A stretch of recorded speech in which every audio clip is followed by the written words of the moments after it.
నిజం చెప్పుర్రుల్లా ఏ ఎలక్షన్లనన్నా పైసలు వంచకుండా నడిచే కోపుందా? నాకే తెలిసి అయితే లేదబ్బా. అవతలోళ్ళు 5,000 ఇస్తే మనం 6 ఇయ్యాలి, వాళ్ళు 6 ఇస్తే మనం 7,000 ఇయ్యాలి అని పోటీలు పడి ఇయ్యబట్టిరి.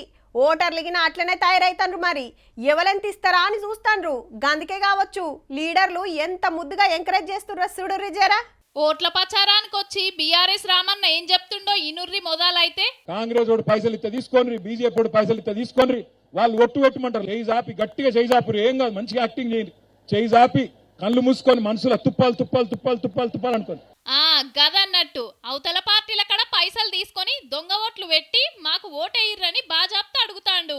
ఇక ఇప్పుడు సెంటర్ మంత్రి బండి సంజయ్ సారు పైసలు ఇచ్చిర్రా ఇప్పుడు నేను నచ్చిపోయా రేపు తీసుకో రద్దనుకోని పైసలు మనే తీసుకోండి. ఏరే పార్టీ వాళ్ళు మస్తు సంపాదించిర్రు, ఇస్తే తీసుకోరు గాని పువ్వు గుర్తుకే ఓటేయాలనేది సారు కోరిక.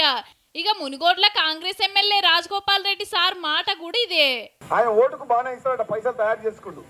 అప్పుడు అధికారంలో ఉన్నప్పుడు భూములకి ఇట్లా కబ్జా చేసి బాగానే సంపాదించుకుంటు. కష్టపడ్డ సొమ్మేం కాదు, దొంగ సొమ్మే, అది ప్రజల సొమ్మే కాబట్టి తీసుకోని. ఎక్కువనే అడుగురు, తక్కువే అడగకురి.